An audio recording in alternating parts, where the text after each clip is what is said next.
I'm sure you have seen the image of this man being hailed as the visionary who will lead our world into a prosperous future, right? But what does this mean, and what is the World Economic Forum's plan for a world in 2030? Like, will this plan make the world with increased inclusion, equity, and freedom for all? Or what many people fear, the exact opposite? By the end of this video, decide whether the World Economic Forum is a force of good on this planet, or we should be having some concerns and ask some questions. So let's dive deep into the hypothetical future scenarios what that WEF is promoting and the kind of world we might be living in by 2030. But do remember guys, in this world your property, identity and your money could all be owned and controlled by the government. But before we get into that, this video is sponsored by the book Love, Empathy and Project Management. This book will offer you a unique part into the world of project management. It is a good read and you should definitely check it out. The link is in the description. Before starting the video, I want you guys to remember just two things. Firstly, both the World Economic Forum and its leader Karl Schwab haven't been elected by any of us. Yet, despite of this fact, they are trying to influence politics each and everywhere. I will be discussing what I believe are going to be the three main pillars of the World Economic Forum's agenda for 2030. And we will also discuss some of the topics that surround the now famous event called the Great Reset. The first pillar, surveillance. The ability to complete all the surveillance of each and every person on the face of Earth is the first pillar of the 2030 plan. The World Economic Forum may accomplish this task by mandating a new type of identification from each and every person. They suggest that everyone should get a new type of digital ID, which they claim will help promote a more inclusive world where each and every person has greater access to basic services. But they also said that this ID would be linked to absolutely each and everything you own or have in your life, and it may be used to book a train or plane ticket so that they can track where you're going.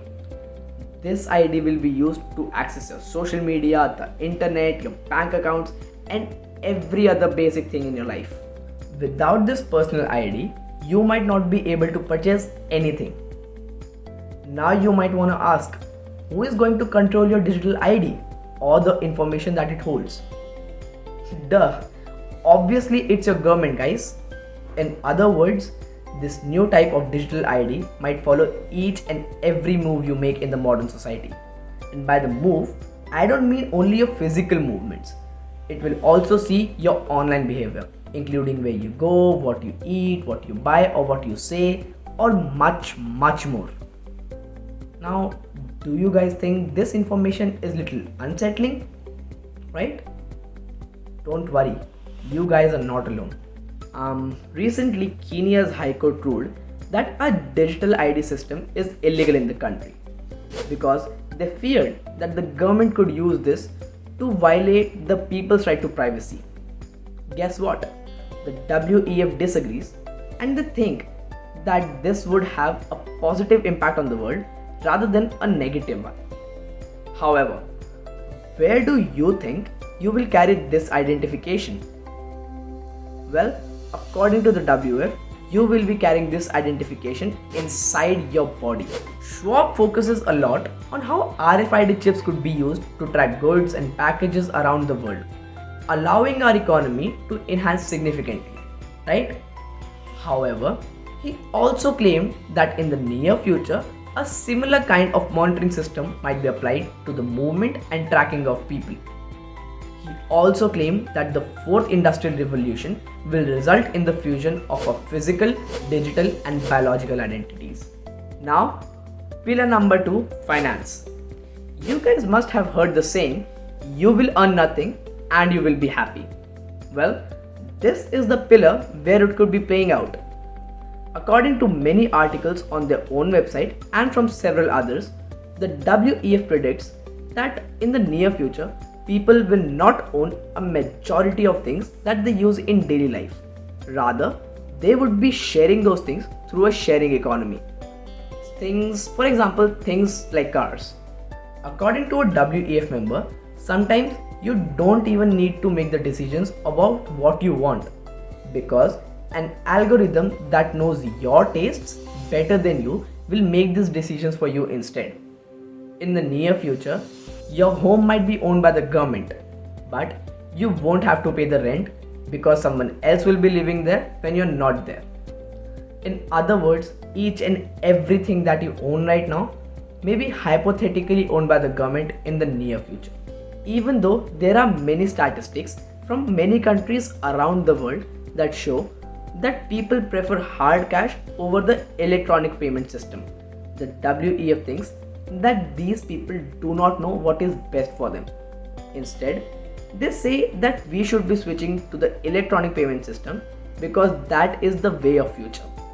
They talk heavily about how having cash is very risky in the modern society and we should replace it with electronic payment system. The next step is to create a safe digital currency, similar to a crypto but with one major key difference. What is that difference? Take a guess. Exactly. It would not be decentralized. Here we are talking about CBDCs, central bank digital currencies. A CBDC is a form of money that is not kept in your regular bank accounts, but you will have your government act as the bank that is directly serving to you. Now, a CBDC is fully trackable, traceable, and a very safe form of digital currency, but it is also fully centralized. CBDCs ain't a small topic, so if you want to know more about it, we have a solo video dedicated to that. The link is in the description. We might be just a few years away from CBDCs becoming a reality. This is because countries like the US, Brazil, China, Canada, Australia, and Austria are on different levels of research and development on CBDCs. However, the most worrisome news perhaps of all is that a CBDC is programmable, meaning that the government can impose whatever rules they want on your money. Potentially, the government will allow you to spend your money on only the items that they deem appropriate. And finally, scoring for pillar number 3, social credit system. This is the last component for WEF's hypothetical 2030 plan. It is a basic system that ranks people against each other based on each and every action they take in their daily lives. For example, they will award you good points for each and every action you take that the government thinks are good and appropriate, and they will penalize you for doing the exact opposite. This sounds a little depressing, right? So you might want to avoid China, because China is the country that boasts that it has the most strict social credit system in the whole world. This is a system where people are ranked according to almost everything they do in their daily life, like how much they play video games, or how well they drive, what do they buy, or how many luxury products they buy, especially what do they say online and who are they associated with. Simply, if the person's scores drops too low, they are denied access to things that we might argue are basic human rights.